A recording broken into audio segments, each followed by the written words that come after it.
Welcome back to Great Athlete. On this episode of Great Athlete, we get the opportunity to be here at the legendary Fighters for Life gym. We get to sit down with MMA athlete Nasty Nate Williams, who has over 12 victories in his MMA career, with 6 of those coming by way of finish. He is currently ranked as the #1 featherweight in the state of Georgia and the top 50 in the nation. We're going to sit down and talk to him about his journey in MMA and what's the next steps he's taking to get to the UFC.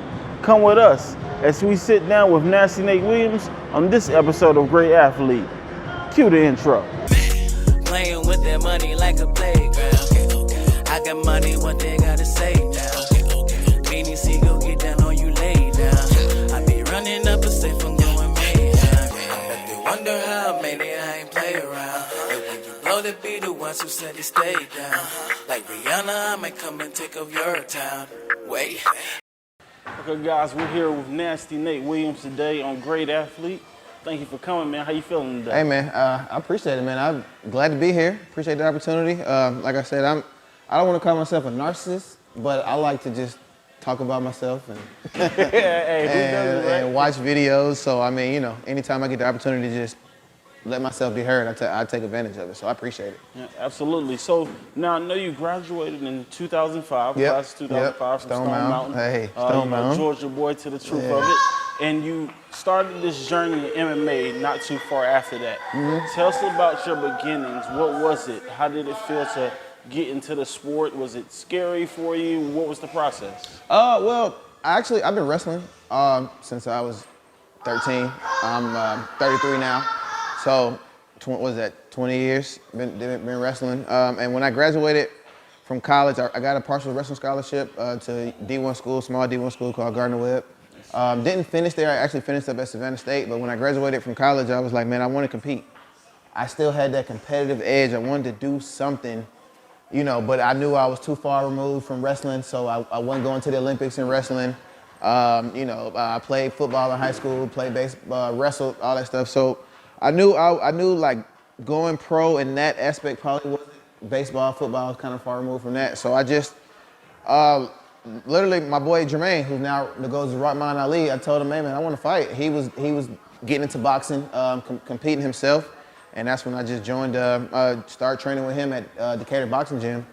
And, you know, we were there for like 6 months, and I was like, yeah, man, you know, Floyd Mayweather, Adrian Bronner, Pacquiao. I'm like, yeah, I'm trying to get that Floyd Mayweather money. I'm trying to box. I'm trying to do this. And he's like, yeah, that's cool, but you're taking away your best skill set, which is wrestling. He was like, man, you need to do MMA. And I was like, for real, you think so? Because I was like, because in college, MMA was something, we played a UFC game, but I was like, I literally said, that's something, I'd never do that. That's crazy. I'd never do that. You know what I'm saying? And fast forward, what was that, a year or so later, I just Googled. I was still at my mom's house, you know what I'm saying, in Stone Mountain. Googled closest MMA gym to me, literally. And X3, the Emmett Park location, came up, and I went for a free class. Did jiu-jitsu, actually did a jiu-jitsu class, and told them, and they came in, was like, I'm trying to be an MMA fighter. And then they was like, all right, this is what you gotta do. They set the plan out, and I was like, all right, I signed up for a 2-year membership, and then 9 years later, here we are.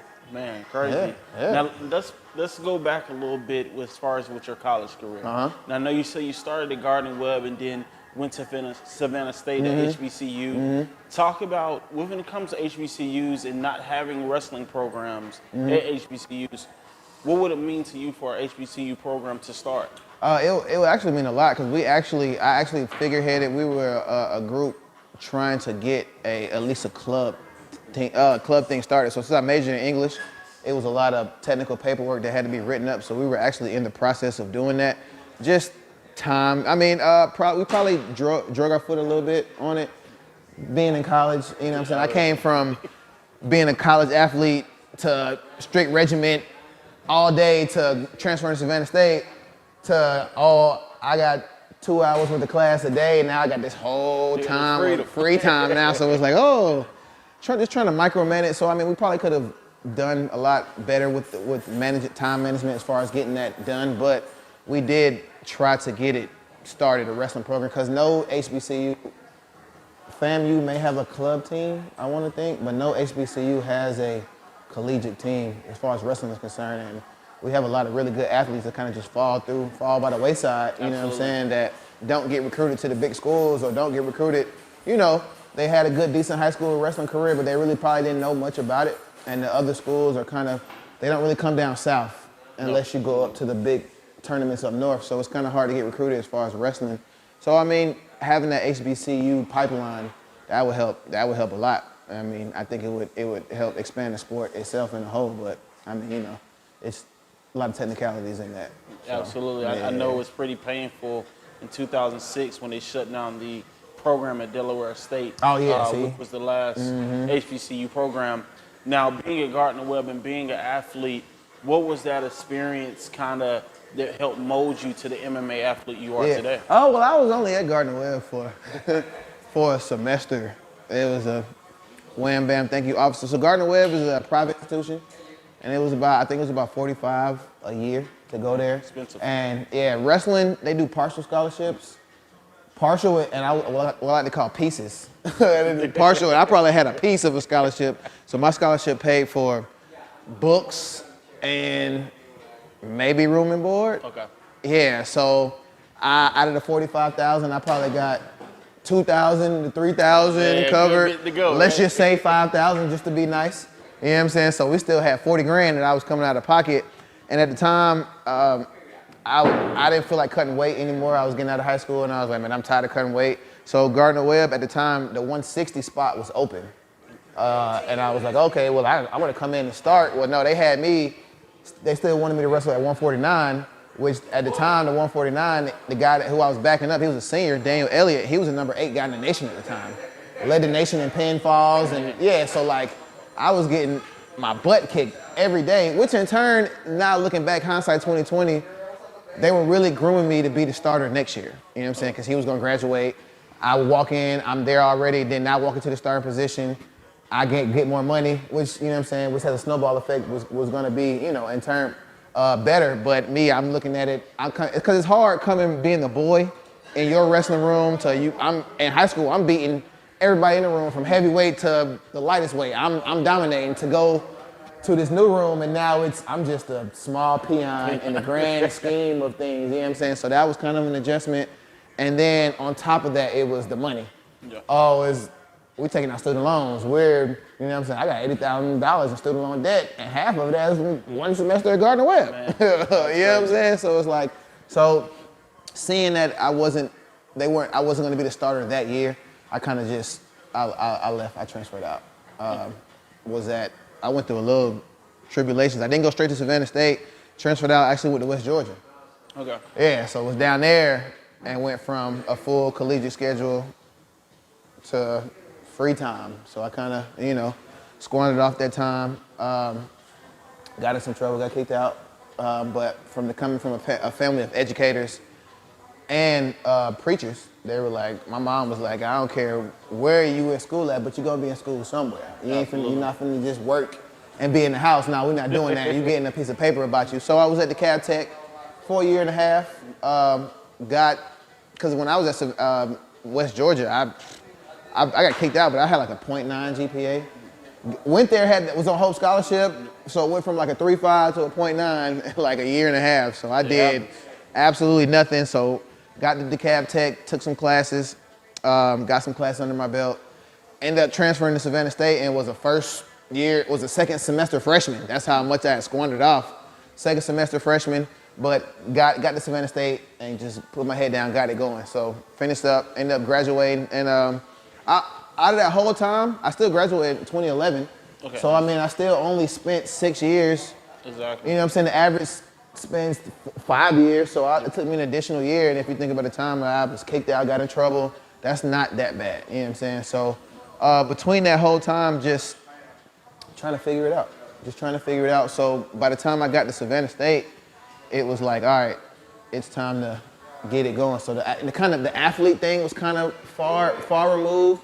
I tried out for the baseball team, actually made it, but then it was like, man, I'm on the cusp of graduating. I don't want to do nothing that's gonna get in the way of me finishing. Yeah, because my parents' whole objective was, hey, we coming here to finish. We did our thing, all right, whatever the case may be, but now we come here to finish. So that was my whole objective of getting to Savannah State. So finishing up. Now, so going through those different struggles and having to kind of have that mental fortitude and that willpower, then stepping into MMA. Now I know at the beginning it was 155, and then taking a step to 145 at featherweight.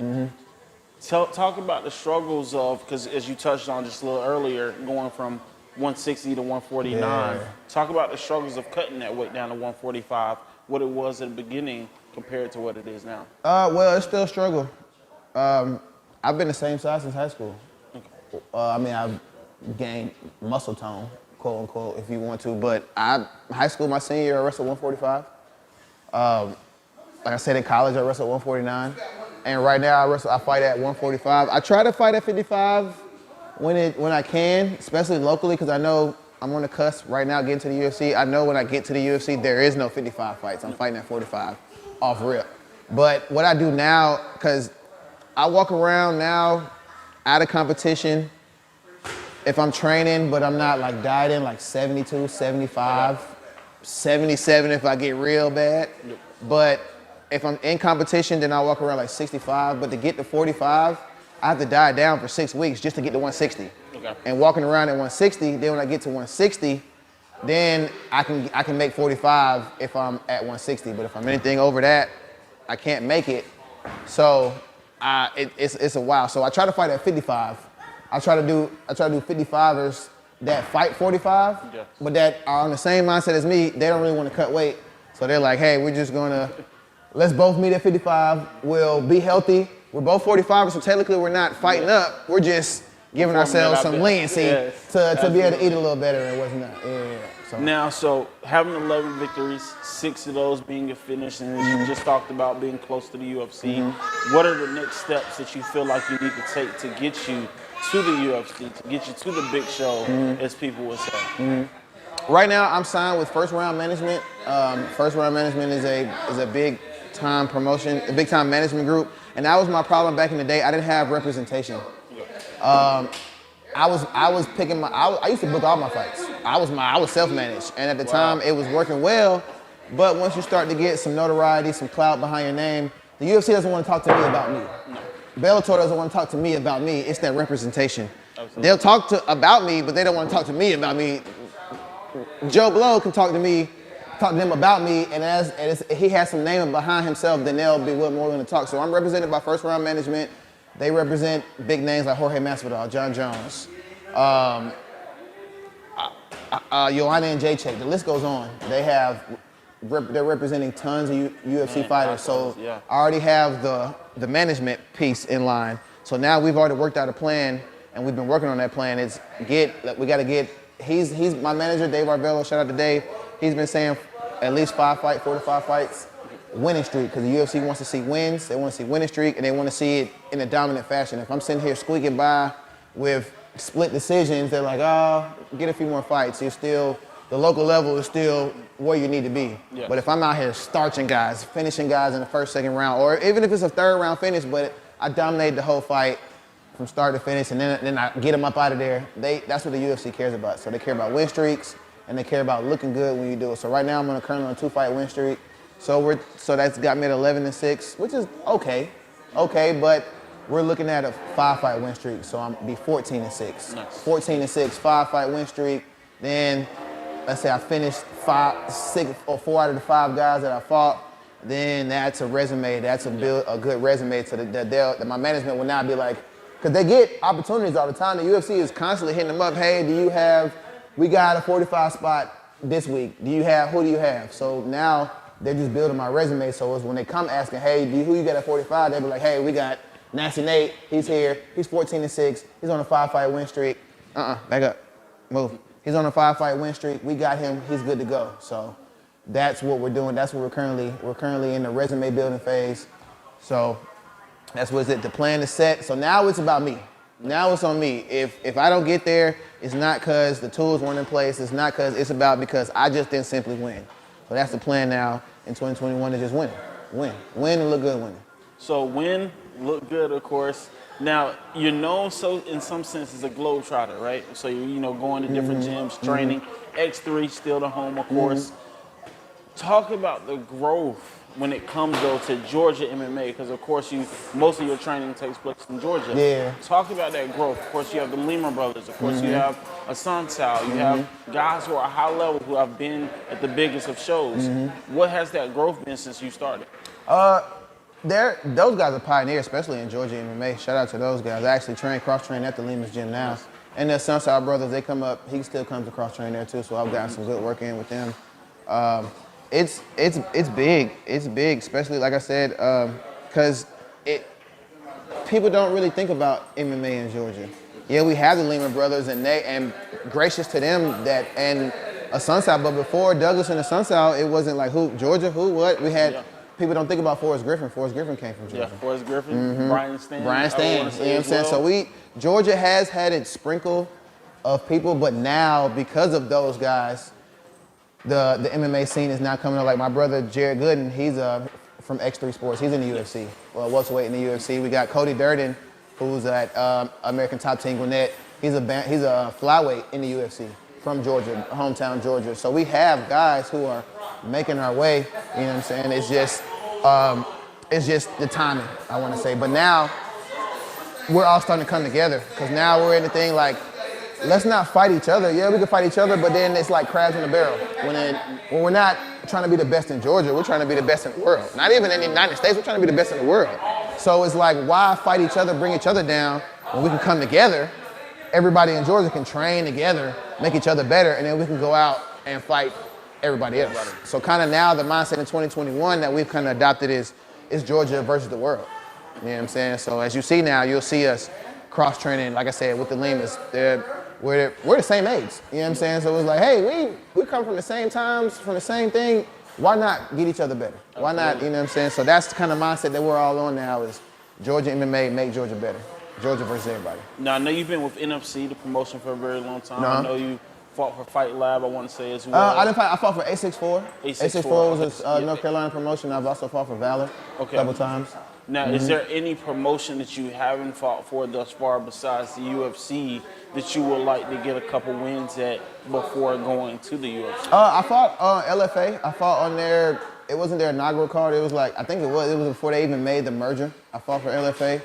My second pro fight. So I do want to get back on LFA, if not, because that's a direct pipeline to the UFC. If you are LFA champion and 9 times out of 10 in the next couple of weeks, you're about to get a call either to defend your belt or go to the UFC. You know what I'm saying? So, they're doing Fight Pass now. Okay, nice. So that's like directly, hey, even though I'm not on the UFC, I'm on UFC Fight Pass. So hundreds of thousands of people are still seeing my fight. Exactly. You know what I'm saying? So LFA, CFFFC is another promotion that's on Fight Pass that they have a lot of glitz, a lot of glamour. They run professional grade shows. That, once again, they pipeline guys to the UFC. So LFA, CFFFC, you know what I'm saying, is one. Now, as far as when it comes to UFC, what are the goals? Of course, we know at this point, we pretty much know you're going to get there because of, like you said, all it takes is getting the victories. You have the team behind you to get you there. What is the goal once getting there? Of course, the world champion. World champion. And I think if you're world champion, but be a household name. Because, I mean, Nate Diaz, Jim Miller, they'll never be world champions, but Jim Miller has, 20 fights in the UFC? You know what I'm saying? So that means you've made a career out of being in the UFC. If I can't be a world champion, I'll take that. Absolutely. You know what I'm saying? Like, household name, win a bunch of fights, going down the Hall of Fame, make a bunch of money, people know who I am, gain the respect, gain the glory, and when it's all said and done, people are like, yeah, Nate, he did that. He did it. He did it. He did everything and more that he wanted to do in it, you know what I'm saying? But of course, world champion. And I see it now, I mean, these guys, there's nothing spectacular that they're doing that I can't do or that I don't already do. It's just, they just don't know me yet. You know what I'm saying? People in the gym know me, people in Georgia know me, people in the Southeast, they know me. Absolutely. They know me, but just I haven't gotten out there all the way. And they know me. That Nasty Nate, you say, if it's a featherweight, I don't care in the UFC or not, you say Nasty Nate and they say, I ain't never heard no Nasty Nate, they lying. They lying. Because now, what is the difference between, so if you're a guy, you're coming up, you're amateur right now, looking to make that jump to pro, what would you say is the difference between a lower level pro and a higher level pro? Because most people are going to consider you a higher level pro at this point. But those guys who are just coming in, maybe have 1 or 2 wins and just trying to find their way, what is the difference? The experience, getting that mat time, that ring time. The best way to get better at something is to do it. You can spar, you can, like in football, I play football all my life, you can scrimmage all day, right? But then you get better as you have real live games. Then you say, okay, we know what we messed up on in this, now we can come back and fix that. So just doing it, like Nike, right? Just do it. Now, talking a little bit, going back to your HBC roots, when it comes to being African American in the sport, now you've had certain African Americans have some success, but of course John Jones being the biggest, Tyron Woodley also. But right now you have a lot of guys who I'm noticing during this Black History Month who are being pushed, who are not per se African Americans, but Africans still. So Israel Adesanya, Usman, and even Anderson Silva, guys who are from these different countries, but still of our ethnic group. What would it mean to you, though, as an African American, someone who has seen the struggles of the South, in a sense, to make it to that pinnacle and be able to be a world champion? It means a lot. Like I got a funny quote that I always say. I'm from X3, the best gym on this side of the Mason-Dixon line, which the Mason-Dixon line, of course, doesn't even exist anymore. But it means a lot. My dad is a first-generation Black Panther. Okay, nice. Still alive, still well. Actually, the movie that just came out, The Black Messiah, he can relate. He was actually in, like, not the movie's clips, but those times portrayed. My dad was actually there. He was actually in a lot of those scenes. You know what I'm saying? So just representing just that strong heritage, ethnicity, just that strong, you know what I'm saying, culture that I have coming from the struggles that my dad have gone through. And then people know, especially from social media, if I see some injustice or something, I'm gonna speak up on it, especially just because, you know, that's where I come from. That's what's in me. You know what I'm saying? So just being we're African American, but I'm American. You know what I'm saying? I've never been to Africa. I'm American. I've never been to Africa. So being Black American, you know what I'm saying? A Black American. Once again, we got John Jones, we got my boy T Wood, you know what I'm saying? But let's keep that going. Let's keep that train going. Let's keep the train going of champions. Just not taking away, now other coaches don't have excellence, but let's keep that Black excellence going. Absolutely. Because has there ever been a Black featherweight champion in the UFC? No.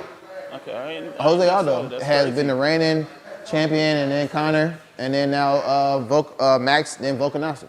Alexander Volkanovski. So it's never been. So to be the first Black, we just say Black, to be the first Black featherweight champion in the UFC, you know what I'm saying? That's history. Yeah, that's something to stand on, man. That's insane. Win the belt, hold my fist up. Like, hey, absolutely. So. Now,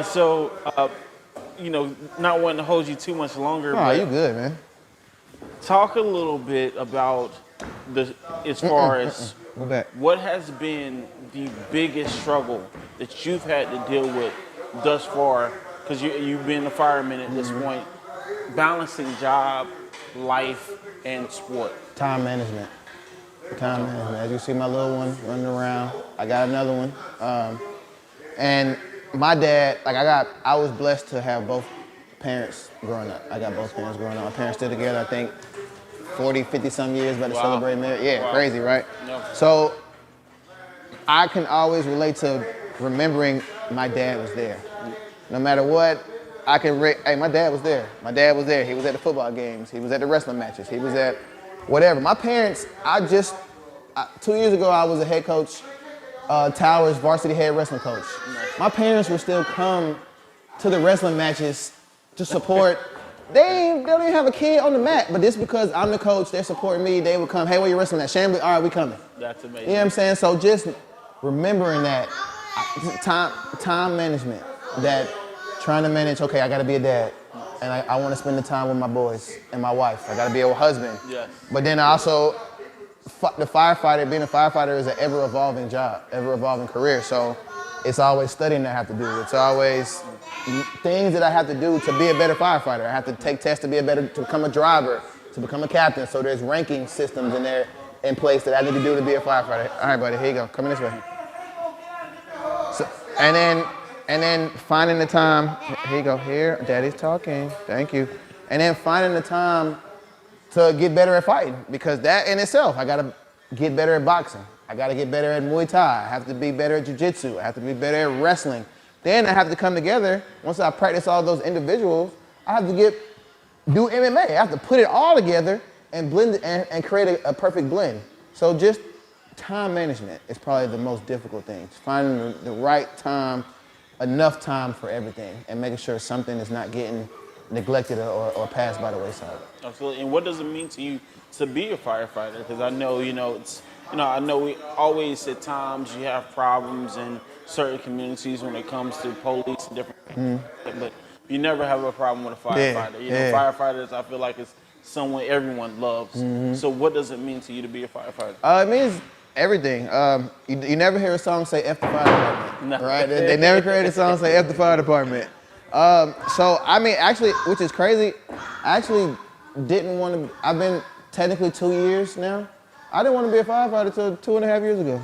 It was something I never thought about, I mean, now that I'm in it, I wish I would have done it in college or as soon as I graduated college. If I could say I have one regret, the only regret about this is that I didn't do it earlier, sooner. But being a firefighter, turn it down.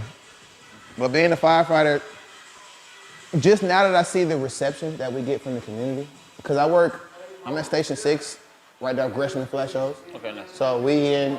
Yeah, you in there. Yeah, we with my peoples. With my peoples. And just us going to Walmart or showing up on a call and random people, man, we thank y'all for I just want to thank y'all for everything y'all do. And I'm like, I ain't do nothing. All I did was come in, make some coffee for the squad and watch the engine. I ain't do nothing today, but just, the gratitude, the appreciation that we get, that means a lot. You know what I'm saying? And when you sit back and think, because to me, I mean, I don't want to sound desensitized, but that's really what we are, desensitized to things, but it's just me doing my job. Yeah, absolutely. You get what I'm saying? Like, we can't, because it's bad to take every call and embrace it and take it home, because then you'll be torn. But go to a call, do everything we can to help that person or whoever's in need of that call. But then once the call is over with, it's like, all right, on to the next. Who can we help next? Who can we help save next? So just embodying all that within these last 2.5 years. Now that I think about it, it's good. It's pretty dope. Pretty dope. We call it Big Red. I like hopping off Big Red. And if we go to the store, I like just have my radio walking through Walmart, not trying to show off or nothing, but just the fact that I don't have nothing against police, but I'm not a police officer. I'm a firefighter, so I'm here to help. And even on certain calls we go to, we have to ask people certain questions for medical concerns. Yes. You on drugs right now? And they'll be like, look, we're not the police. And I say that, look, we're not the police. If you could smoke the biggest rock, I'm not going to arrest you. I'm here to know what you're on so we can know how to help you medically. Absolutely. So just from that whole aspect, it feels good. I enjoy it. It's a saying in the fire department, and you can call it cliche, but it really is that, and it's best job in the world. Yes. That's what they say. They come in like, best job in the world, right? You're like, man, best job in the world. I can say that, man. It's a good thing. What's last question? What message would you want to give to your family, your friends, your fans about you in these next couple 5-year span? What message do you want to give? To my family and my friends, I appreciate you for staying down. My wife, I appreciate you. She's seen everything. And the grind is still going, and we almost there. We about to make it. And when we get to the UFC, that's a goal, but that's not the peak. My wife knows it's not the peak. So I just appreciate you for staying behind me, the thick and thin. My family, my mom, my dad. My mom and I, her prayer warriors, what she calls them, that pray for me every time I'm getting ready to enter that cage. My dad who's at every fight, no matter if it's in West Delaware, my dad gonna be there. You know what I'm saying? So he gonna be cage side. I don't know how he makes his way cage side, but he cage side. I'm like, they got strict security. I'm his son. I'm his dad. You know what I'm saying? Nice. So my family, I appreciate you for riding with me, and it's not for naught. And my friends, like I said, fans, shout out. It's your boy Nasty Nate. We out here. We're coming. I appreciate that. That's another episode of Great Athlete, guys. Thank you for watching.